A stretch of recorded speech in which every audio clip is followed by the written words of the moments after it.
Greetings, Raise community. Brent coming in live with today's guest, Jonathan Purvis, Vice President for University Advancement at Butler University and member of the infamous Little 500 Mafia, which for some of you who've listened to the podcast before, you might remember that we've talked about the Little 500 with both Matthew Ewing and Kurt Simic. And so I'm excited to welcome a new member of that alumni community, Jonathan. I think I had a limit of 5 times that I can disparage Matt Ewing. Is that true? I'll see how many. No, today it's Thursday, which is unlimited disparagement day. No, we'll be nice. We're going to be really nice. I know that he's listening, but well, hey, thank you so much. What I commented when we were getting ready to start filming is that I can't believe we haven't already done this, because I've spent a lot of time with Matthew or with Jonathan over the years. And that being said, what I've learned in every single episode that we've done now, over 100 episodes, is as much as I think I know somebody, you don't really know somebody until you've interviewed them for a podcast. And so, you ready, Jonathan? I'm ready. This will be fun. All right. Well, you might know that one of my favorite questions has really been hearkening back to our respective college journeys to just better understand what led to our initial path in higher ed. And so for you, which I've already hinted at, you went to Indiana University in Bloomington. I know you were involved with the Student Foundation there, which we'll talk about. But before we talk about that, tell me about junior year of high school. Who was that guy and how did he decide where to go to college? You know, it's really interesting. I think I'm probably an example of that student that you know it when you feel it. You know, we hear that a lot when you talk to students about, well, you know, what was it about Butler? And they invariably say, you know, when I set foot on campus and when I saw the people, I just knew it was right. We hear that all the time at Butler. And I have to say that was exactly my experience at Indiana University. You know, I set foot on campus. If there's any high school counselors out there, you're going to hate what I'm about to say, but in fact, the only institution I applied to was Indiana University, and that just maybe shows you how unsophisticated I was at that time. I would never advise that now, but. And where were you? Were you in the state of Indiana at the time? Yep, born and raised as a Hoosier. Out of respect for my colleagues at Butler, I have to say, you know, my mother was a Butler alum, my brother is a Butler alum, but I slipped through the cracks. And when I set foot on campus down south, that was it for me. But yeah, lifelong Hoosier, grew up just north of Indianapolis. And that started my journey in higher education. And so I know that you got involved with the Student Foundation, but you know, one of the things about large university, lots of things you could do, right? Lots of ways to spend your time outside of class. What shaped your journey as a student, and when did you first even know that the Student Foundation was a thing, you know, that philanthropy was a thing? Yeah, you know, you mentioned I think the Little 500 Mafia. That was it for me. For the unindoctrinated. So what is the Little 500? What is it? Tell us more. Well, they like to call it the world's greatest college race weekend, and I think that's probably true. It's a bicycle race. It's patterned after the Indianapolis 500. Think bikes instead of cars. It's a relay race of sort, but it's 20,000 spectators, fraternities, sororities. There's a men's race and a women's race, and it is absolutely the quintessential collegiate experience. And that's what hooked me into the Student Foundation. Indiana University Student Foundation sponsors that event, and it drew me in. And of course, what it really does is it engages students in such a powerful way in the life of the university. And most importantly, it raises scholarships for working students at Indiana University. That's the philanthropic component of it. The first race was 1951, and it's been supporting that scholarship mission ever since. So like many students, you know, I set foot on campus and I had no idea that people would give back to your college. That just wasn't part of my awareness. But it was through that Student Foundation program and through the Little 500 specifically that I understood, oh my gosh, it takes many, many generous donors to make this whole enterprise work. And very specifically, so many students just would not have the access to that transformative power of higher education without donor-funded scholarship. And the Little 500 was a piece of that. And can I just ask, because when you could imagine it as just a great party weekend on a college campus. And, it's the spring, it's like spring weekend meets this bike race thing and your friends are involved. How do you sort of, which it sounds like it is those things, with a mission, with impact. And is it hard to get that message across to a bunch of students who might just be excited that winter's over? I mean, how do you kind of balance, like, this is a great time, but it also drives real philanthropic impact, and it can be a gateway into the Student Foundation or into becoming a lifelong donor for the people that are around the Little 500? Yeah, I mean, I think, clearly when you're talking about certainly a university the size of IU, a big state university, you're not going to uniformly express that philanthropic mission. But I'll tell you, the proof is in the pudding. And I know when I was working for the university, we did a good bit of research on this, and we knew that students that had been involved with the Student Foundation program in some ways were 4 times more likely to give back to the university than those that weren't. So the proof was in the pudding from a data standpoint. But what we also knew, and I'm a product of this, we're seeing this now, the number of students that came through that program that then go on to work for the university, that go on to work in higher education philanthropy, that then, you talk about coaching trees, it's March Madness right now. Well, that certainly is the case with higher education fundraisers. I'm part of the CIMIC coaching tree, the CIMIC fundraiser. That's right. And so is Matt Ewing, and on and on and on. And that, at least within Indiana University, that all roots back to the Student Foundation. So data point after data point. Here's a wild fact that relates to what you just shared. I am on the Student Foundation Little 500 website right now. First of all, there are 14,300 living alumni, not of Indiana University, but of the Student Foundation. So that's amazing, just from the sheer scale that we're talking about. And within that population, 68% of people give, which is crazy high relative to even the most philanthropic, small, liberal arts community. There's no school in the country that has a 68% participation rate. So to see that within a subset of the Student Foundation is pretty amazing. Yeah. In many institutions do this in their own way. We certainly provide that type of connection in many ways here at Butler. But for me, my undergraduate experience, it was at Indiana University. It so palpably propels your life, transforms you, connects you with mentors and peers that provide this lifelong connection to the university, more broadly to the power of higher education, all grounded in the fact that part of the engine that makes this happen is philanthropy. This doesn't just happen through state support. This doesn't just happen from tuition dollars if it's a private institution. This happens because donors who believe in that transformative power of higher education give back to make sure the next generation has that same opportunity. And that's really what's behind that 68% giving rate, is that the Student Foundation is the engine that really instills that in such a deep way that you don't have any other thought but to give back.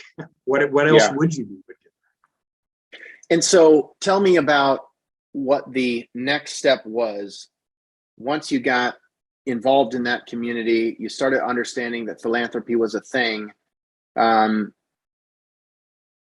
What was the next step? Student internships, involvement? I mean, just tell me about the rest of your progression at IU and ultimately what you did after college. Yeah. Well, I was, again, when I talk about relationships and mentors in my own life, that conversation always starts with Kurt Simic, who was the IU Foundation president when I was an undergrad. And he knew of me through the Little 500, and an opportunity came up to work on staff at the Student Foundation, and Kurt kind of ushered me under his wing a little bit, and I had the opportunity for that to be my first professional position in philanthropy. I was working as the staff person at the Student Foundation, and admittedly, that initially for me was like, oh my gosh, this thing that I loved as an undergrad, you mean I can do that and get paid for it? I don't know that it was much more high-minded than that, but what it quickly became for me was an entree into higher education philanthropy. And on the staff side, I saw how that worked in a more sophisticated way. And then, that led to a progressive set of opportunities that expanded my ability to make a contribution. Student Foundation, and then I had an opportunity to work in the president's office directly for Kurt Semek, leading IU's annual fund, on and on and on. And then I think thinking beyond any one institution, the greatest thing that experience did for me is it provided me with the set of skills where I could make to date my fullest contribution, which is leading our advancement operation here at Butler. And there isn't a day that passes in the work that I do here and the impact that my team makes at Butler that I don't look directly back to Kurt Semek as a person, as my great mentor, but that experience of the Student Foundation. It all comes back to that for me. Most of us won't get the opportunity to work with Kurt Semek. Most of us won't get the opportunity to watch him with donors, or dealing with objections or closing gifts. And so for those of us who will never get that opportunity, what should we know? What is the cliff notes on just how that experience, exposure shaped your perspective on philanthropy? Yeah. Well, I learned so much, and in my role now, I often think about the way I do the job, the way I interact with our faculty, the members of my team. I'm very mindful that I am setting that model as Kurt did for me, and I'll on occasion maybe catch myself thinking, man, I don't think I lived up to what Kurt would have expected me to do. So I think about that a lot. But the cliff notes are, Kurt always, I learned this through his actions, but he would tell this to me directly, treating people as people. And I just have countless stories of where Kurt would extend his opportunity to help somebody that had nothing to do with their ability to make a gift back to the university or their ability to do anything. But they were a person, and if they came across Kurt, he was going to do everything he could to help them. I mean, Kurt embodied what it means to be philanthropic in all ways. And that sounds easy on to say that, right? But that's hard. You're busy and everyone's got pressures, but Kurt never missed an opportunity to really help somebody. And ultimately, it's so easy to focus on metrics, dollars raised, and that's important. We have to do that because it takes philanthropy to fuel our mission, but that can never be above what we're ultimately trying to do, which is improve people's lives through higher education. I mean, that is what was ever present for Kurt, and I really always try to live up to that. That's the cliff notes.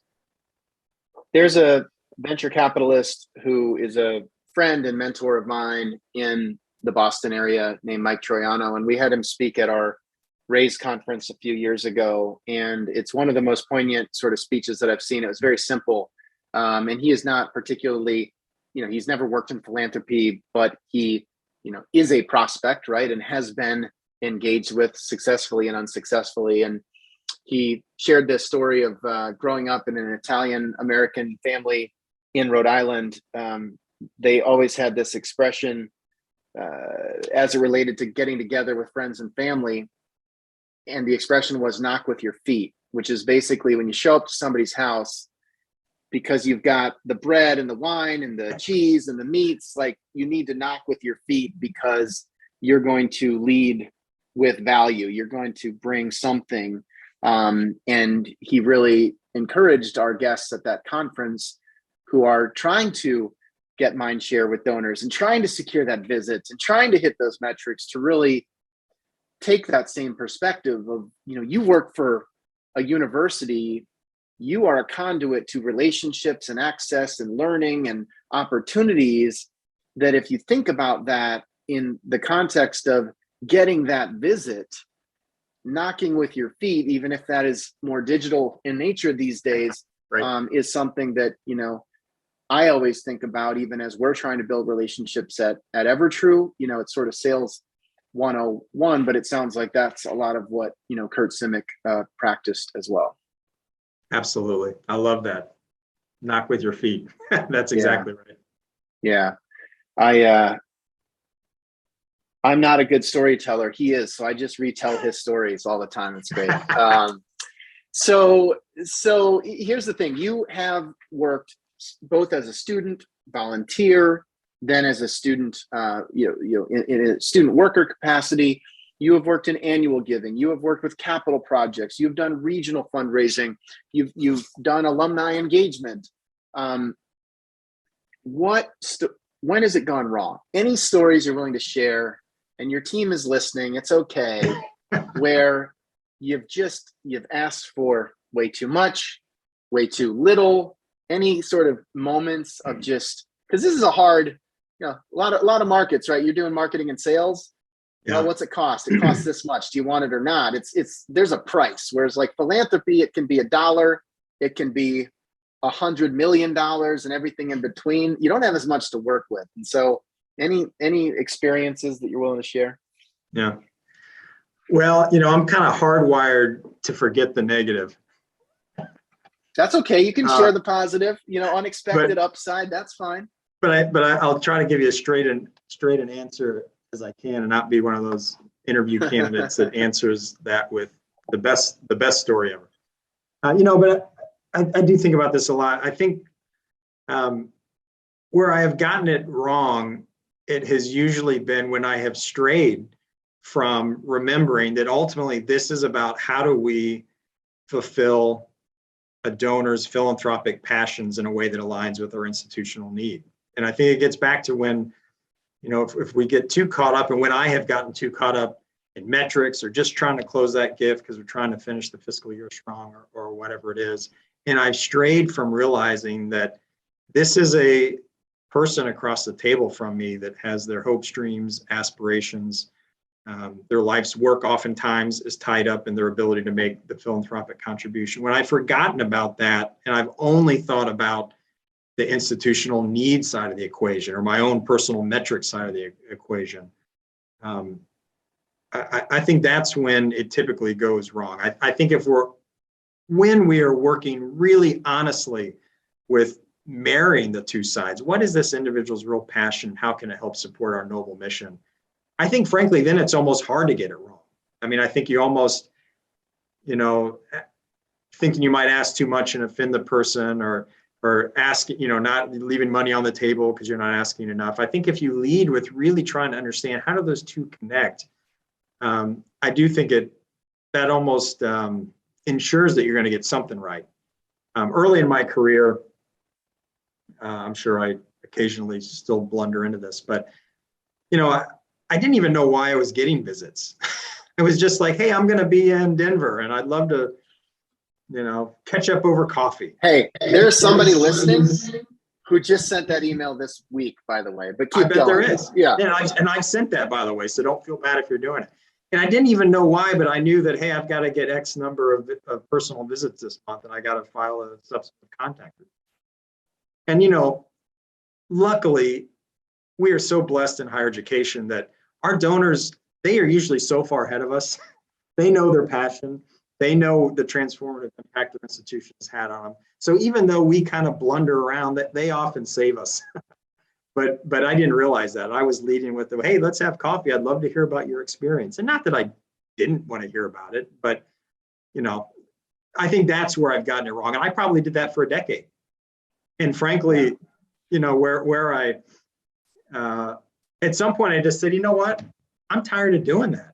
I'm not here just to hear people's stories and have coffee. I'm here to enable people to really do something meaningful to them through their philanthropy, through our institution. I think once I figured that out, a lot of those misfires really started to come into focus, and I could frankly I became much more fulfilled professionally, because I viewed myself not as a revenue generator, but not to get too cheesy, but a dream maker, right? I mean, we're helping bring people's dreams to life. I really believe that.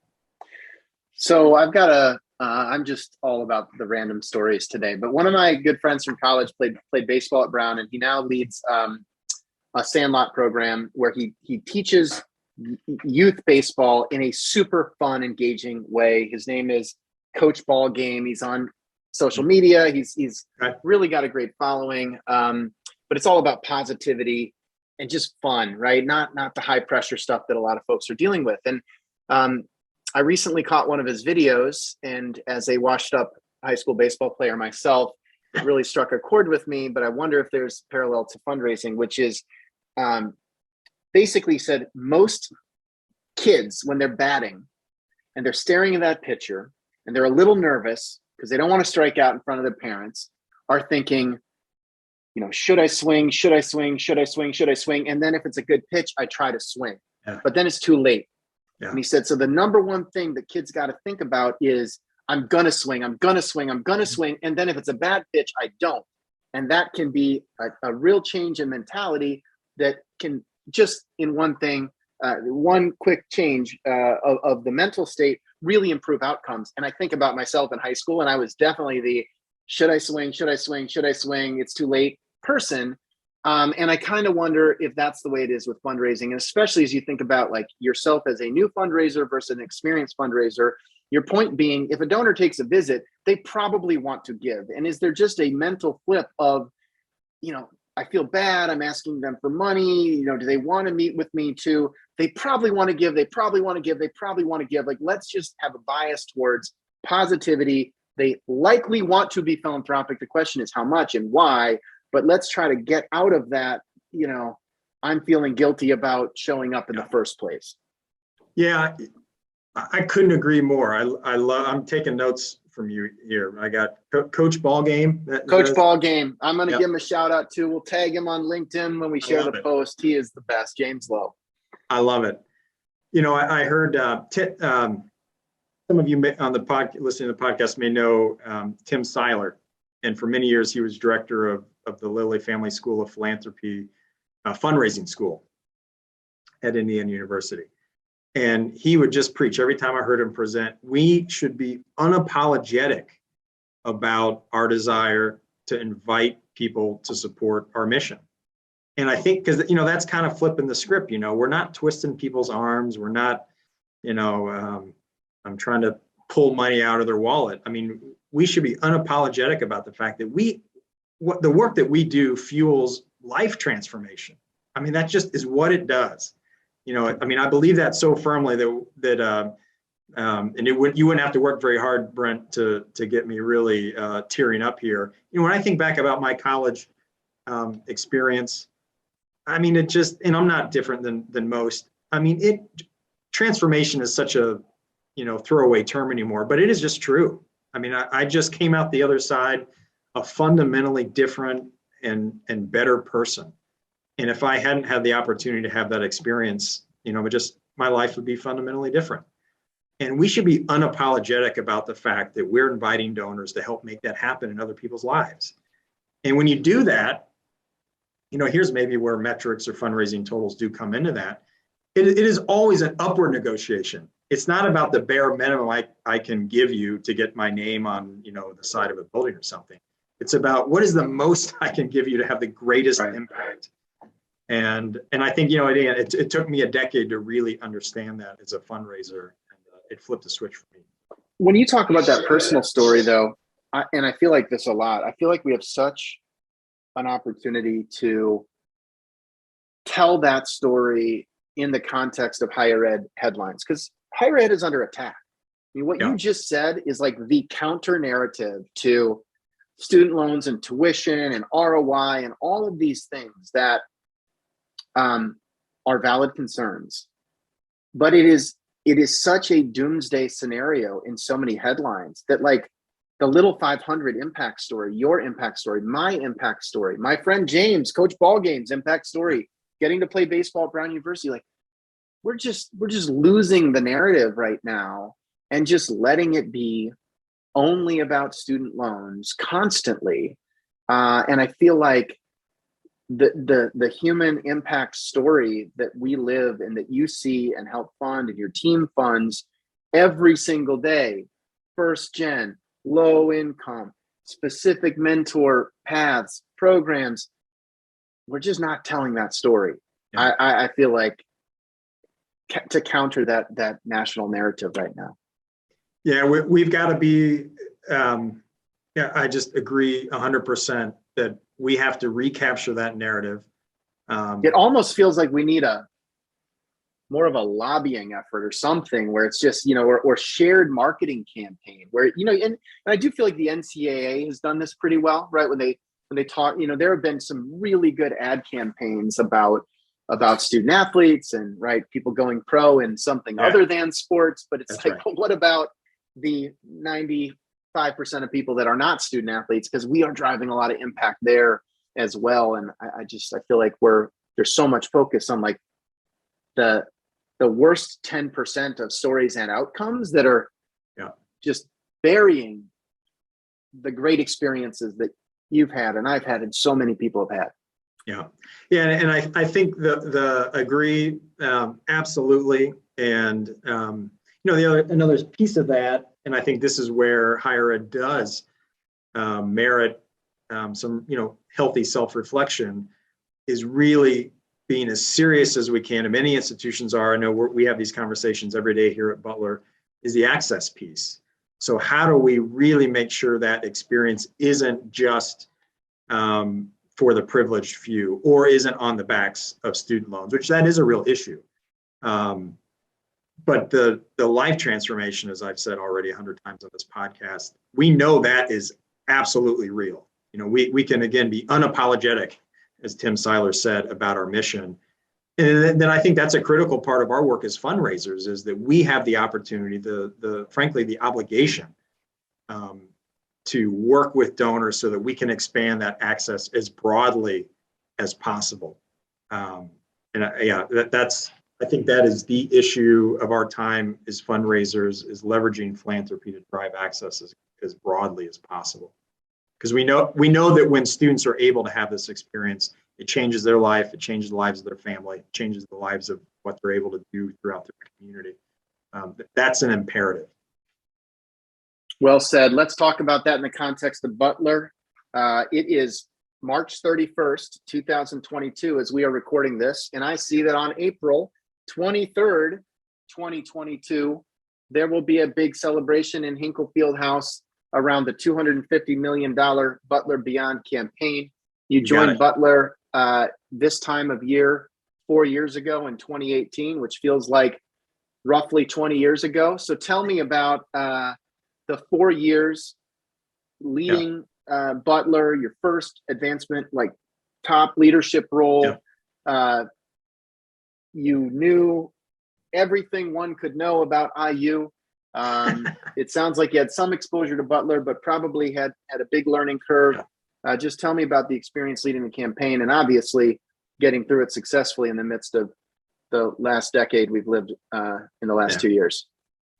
Yeah, thank you. We're very proud of the success we've had. More than proud, we're grateful for the extraordinary generosity. But yeah, I did come to Butler to help launch the public phase of our 7-year comprehensive campaign, Butler Beyond.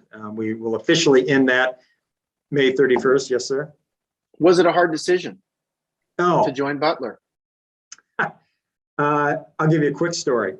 So I had really just decided, I'm being real candid here in front of me and the millions on the podcast. Thank you. I had actually just decided that I was not, IU was so good to me. Bloomington was so good to me in so many ways. And my wife and I had this kind of conversation, do we look for what's next? Are we happy here? And it's like, hey, we're happy here. This is our home. IU's our home. And when I got the call, literally like a week later from Butler to consider the position, my wife just said, you got to do it. And I had the opportunity to meet with President Jim Danko, and I've told this story public many times.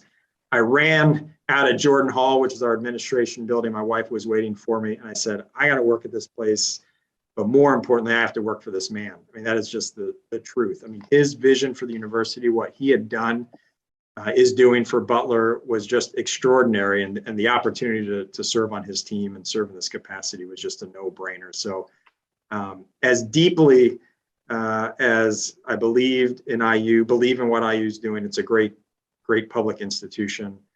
I have just never been more fulfilled professionally and personally than I am here at Butler. It's been extraordinary. Okay, two questions then. One, highlight of the campaign for you, and maybe that will be April 23rd, but up until now, what's the highlight? And then second, you could go back and give Jonathan a coaching talk, a prep talk in April of 2018. What would you tell that guy? Well, the highlight, there have been so many, but really far and away, and I bet most of my team would say the same thing. When we publicly launched the campaign October 5th of 2019, it was spectacular for so many reasons. I mean, the event itself was spectacular. But what I think I'm most proud of is how the entire institution came together behind a unified purpose. And it wasn't just a campaign launch. It was really a launch of what Butler aspired to become.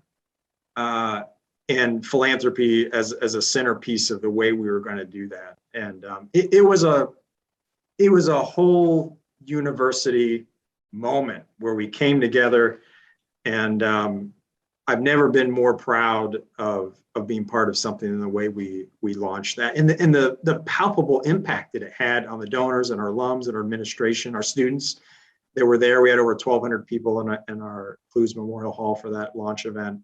And you just felt something really special had been launched, and we've seen that the way our donors have rallied behind us. 250 million, we're at 261 million now, over goal. Is evidence of what happens. Again, I've said it before, when you engage the real passion of your donors with a really noble mission of your institution. When those two things come together, which is what I think we are able to do in that campaign launch and through this campaign, that's the highlight of my career, not just at Butler, of my career. Congratulations. So that's the launch. Thank you. And there's so many other, and I'm always remiss if I don't acknowledge my team. I mean, this has been tough. I mean, I don't think there's anybody in higher ed right now, for the attacks that you referenced, COVID, financial pressures, budgetary pressures, and through ups and downs, my team has stuck with us. They've stuck by me as I've stumbled and I had my own highs and lows, and it's just really been pretty incredible. I think if to your second question, if I could give myself a pep talk, 4 years ago, we've done a lot of things right, but I think for me personally, I would probably tell myself, Jonathan, at times don't take yourself so seriously. We do important work, being a part of the leadership team at Butler is important because of the impact that you can have on other people. But, sometimes you got to lighten up, dude. And I think that probably where I have gone astray a little bit, and I bet my team would tell me this, maybe I'll ask them, as, just at times you can lighten up a little bit. So, let yourself and those working around you have a little bit more room to breathe. So I try to remind myself of that. I think I'm getting better. Can I ask you a question just in the context of telling the story and the impact, especially in the last couple of years, or maybe because of it? And even, we 5 months ago now have completed a merger between Evertrue and ThankView. It's been really transformational for us. Thank you. It's been, without question, the right decision in hindsight. Is everything perfect? No, but it has been just a game changer in the grand scheme of where we are and where we think we can go.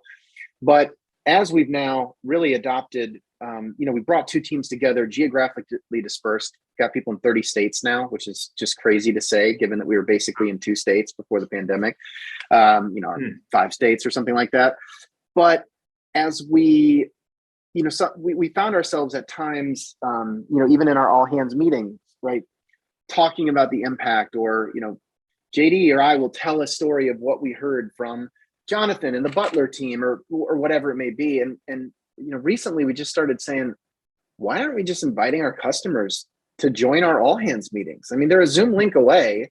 Why do they need to hear about my, rehashing of a conversation? Like, let's bring in the voice of the customer, which in our world is impact, right? Like, we're not as close to the philanthropy as you and your team are, but we are right kind of behind you all. And we've done a couple of situations recently where we've invited customers to come in and just talk about their before and after experience of EverTrue, or how they've been able to generate outcomes that they don't think would have been possible without Thank You, for example.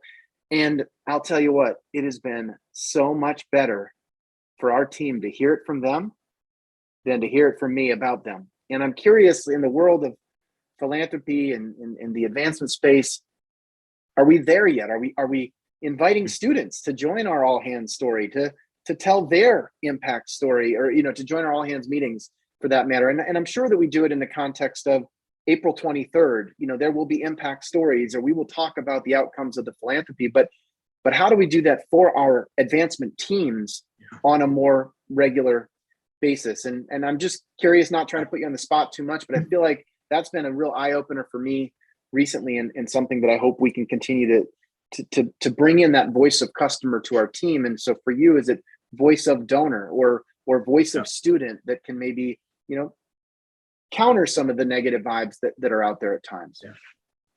I love that. And in so many ways, I love your approach to your own work, Brent, at EverTrue. I think the candid answer is no. We're not there.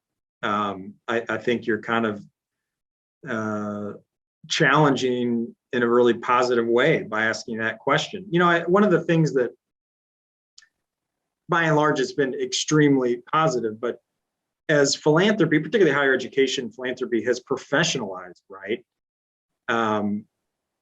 There's plenty of good in that. That's probably self-evident. But I think one of the things, I was just having this conversation last week, is we really have lost that. We have lost the authentic, volunteer, donor, not just being something you make. Frankly, sometimes you're trying to make up ways to engage volunteers, but understanding that they are why we're here. The student is why we're here.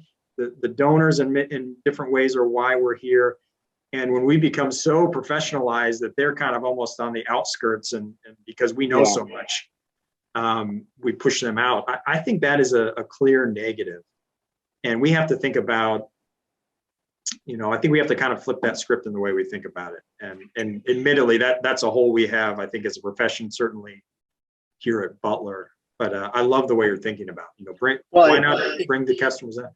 Yeah, I wish it was more kind of by design, but candidly, we sort of stumbled into it because we've always had a tradition of, hey, I go out on the road and I meet you at the Big Ten Development Conference, and then I'll come back and I'll write that up to the team, or I'll send a picture from the conference to the team.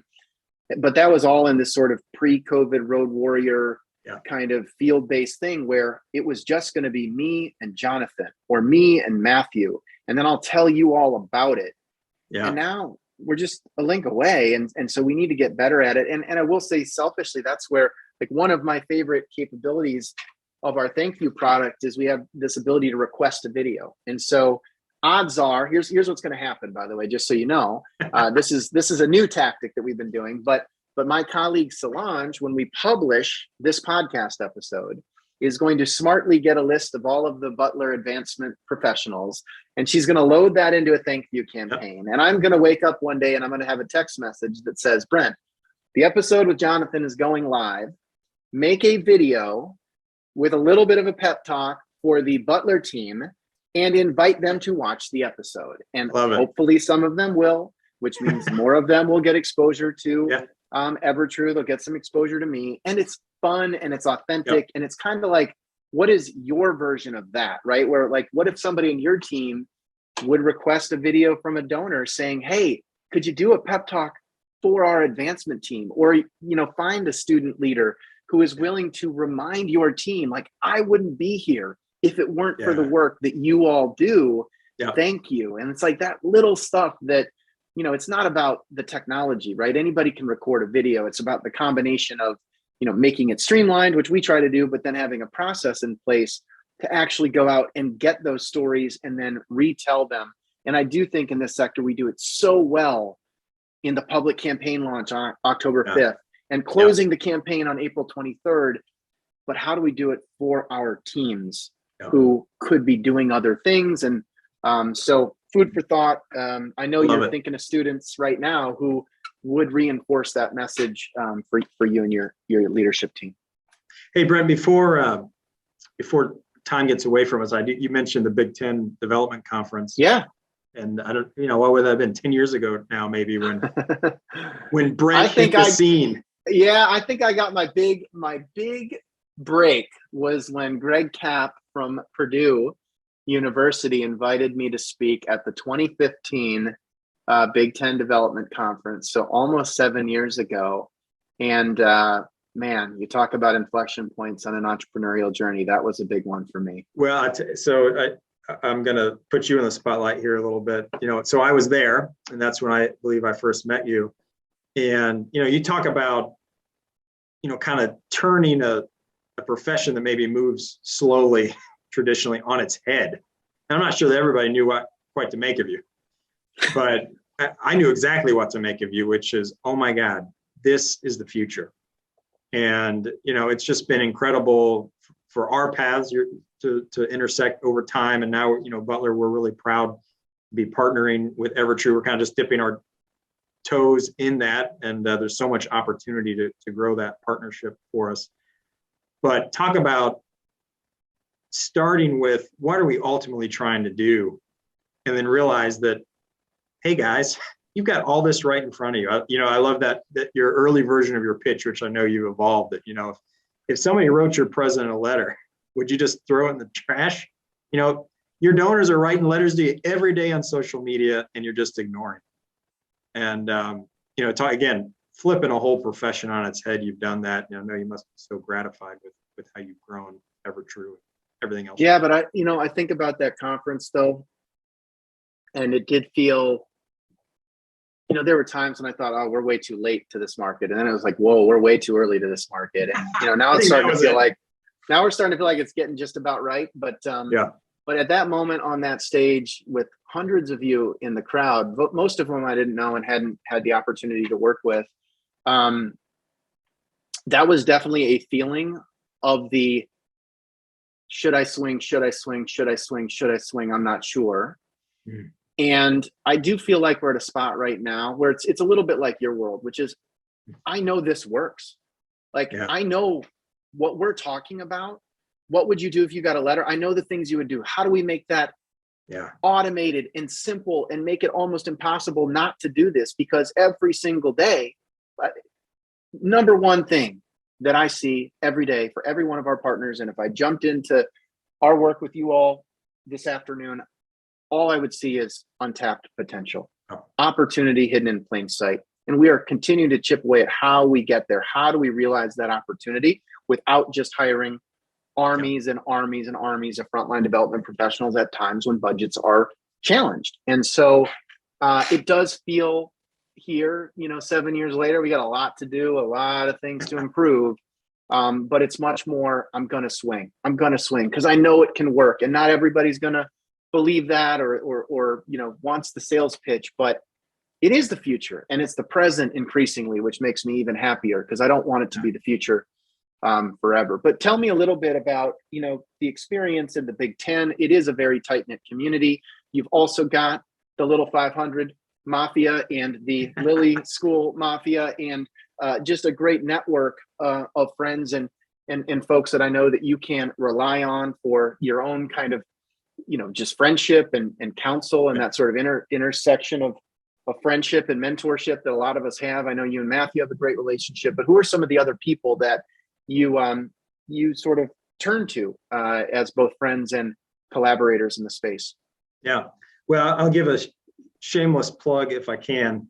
This is a shameless plug friendly podcast. If you haven't figured that out yet, absolutely go for it. I love it. So I just have the great fortune that when I came to Butler, they had already engaged campaign counsel and a gentleman named Dan Saftig. And I probably would not still be here without Dan Saftig, because he does what campaign counsels traditionally do, right? They help you frame up the campaign and do the feasibility study and all of that. But what Dan Saftig has also become for me is a mentor and a friend. And in the dark days, which there always are dark days when you're in this kind of role, he walks me back from the ledge. He gives me his 30 years of experience in these types of roles. And Dan has been an incredible part of this journey for me personally, professionally, and really for our institution. So he is just such a significant part of that network. We've talked about Kurt. I also have to give a shameless plug for my wife, who in so many ways has just been my rock. And I realized a superpower that she has. She's a mental health therapist, licensed clinical social worker. And folks that do what she does are superheroes. And I think through the pandemic, kind of the urgency of the mental health profession has maybe taken a much greater kind of awareness. But what she does is she knows what ticks up here, right? And when there's challenges, she knows how to work through that. When I have struggles, whether it's with, there's just something not quite hitting on all cylinders with my team or my own relationship professionally, she usually can figure that out and help get my head turned on straight. So those of us that have spouses and partners that provide that for us, we're lucky.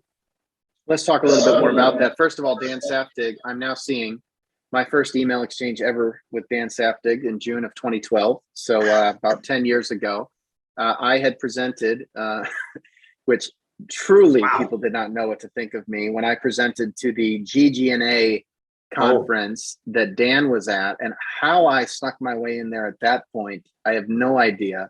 I literally don't remember, but I somehow did. And that being said, I've never really gotten to know Dan well, but I have had periodic touch points when he was at Arizona State. But I will say I've not ever really, had a conversation like this one with Dan, certainly. So maybe this will be a catalyst. We'll fix that. To do so. But what I'm hearing you say about Dan is because I know he's been with Marks and Lundy for some time, and we know a lot of folks over at Marks and Lundy.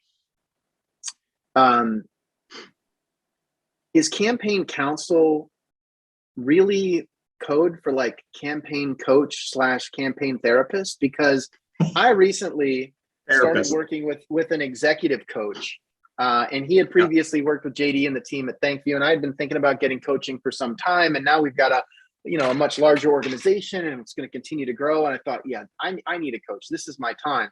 And after working with him for a few months, his name's John Sanchez. It's been great to work with him. I'm like, oh, this is really just therapy, but we call it coaching, which maybe that's what campaign counsel is too. I think that's it. I mean, really. I mean, the structure, So as I said, everybody listening, it's okay. It's okay. Get campaign therapy. That's fine. Yeah. And if you marry a therapist too, it's kind of like a bonus, which is what I No, that's 100% true. So tell me more about that, because look, most people listening have not been in an advancement leadership role. They have not led a $250 million campaign. They have not dealt with the highs and lows and the team issues and the doubt and the gift that falls through and all of that, while having to maintain optimism and positivity. And, nobody wants to see the leader down in the dumps. Right. And that's why having, at least I found having that coach / therapist can be super helpful. Yeah, that's exactly right. I mean, I don't have much more to add. I mean, you nailed it. I mean, that is really important. And I think probably is maybe transforming the way we perceive that traditional campaign council, which was more of the data and the nuts and bolts and make sure, you line everything up right. And that's important, right? But yeah, that coaching is the other side of the coin that I think is just incredible, really critical. So. And so what is it, what's an example without getting into specifics, but when are there times or what are the themes when, because investing in working with Dan or investing with Marks and Lundy, that requires resources, but in the context of a $250 million campaign, it sounds like it's been a no-brainer for you. What are the themes or the, general issues that you feel you've been able to navigate better in pursuit of Butler's goals thanks to that relationship? You know what? So I'm answering that question, I promise. But one of the last things I did at IU, so this would have been March of 2018, and I started at Butler in April of 2018, is I've got his book somewhere. Well, we brought in a speaker to speak with my staff, and he had written a book called The Chief Development Officer. And one of the things that he shared, so here I'm about to become a chief development officer, is that, well, you know what? Often what happens is when a new president comes in, the first thing they do is fire the vice president for advancement. And so here's where my naivete shows, is I'm thinking like, oh my God, I'm about to enter a profession where like people get fired just because leadership changes. Not always, but right, that happens. So, and he also said that rarely, of course this does happen, but rarely are you fired because you're not raising enough money. It's relationships. How do you manage the relationships internally, externally? One of the things that Dan Saftig has really helped me understand is he draws like a compass. And, there's key stakeholders on each side of that compass, and you're managing up to your president, you're managing to your board, and you're managing to your faculty, and you're managing to your athletic program, frankly, a place like Butler. And you've got to keep all four of those points in equilibrium. And you can't raise real money, and you can't lead your team to raise real money if you don't have equilibrium with all those points. And that's relationship. That's the emotional intelligence, an awareness that it takes to make sure that, because you're right in the middle of all that. When you're a fundraiser, you're touching all of those points, and you've got to keep that equilibrium. And, Dan has been one of those critical people for me that's helped me keep that equilibrium, because he's been there and he's done that. And he's brought his own successes and his own failures to that. And you talk about a force multiplier. It's having someone like that in your back pocket to help you keep all of those relationships in equilibrium. And when you've never done it before, there's a first time for everything. So this is my first time in this role. I've been around it a lot. To have that kind of person backing you up is just, incredible. I've been really lucky. Great shout out for Dan, clearly well-deserved. And Dan, hope you're listening. Hey, Solange, let's send Dan a thank you with this episode too, okay? You listening? All right, we got that. Hey, we're going to need to wrap here relatively soon, but I've always heard that you're either in a campaign, finishing a campaign, or starting a campaign. So you are actually finishing a campaign. Probably it's finished by the time this episode is published. Does that mean you're already starting a campaign, or like, do you get a hot minute to just take a deep breath, or like what happens after a $250 million campaign? Yeah, well, we're going to take a little break. In fact, I got to shout out to our president, Jim Danko. We're actually going to be able to shut the office down for a week to let people decompress a little bit, like a hard stop. I think that's really important. I preach to my team, take your PTO. But no, we're already thinking about what's next. And we're going to close this campaign May 31st. We're going to wake up June 1st and know exactly what we're doing to advance the university. So stay tuned. The best is yet to come, Brent. Love it. Cannot wait. Glad to be on the journey with you.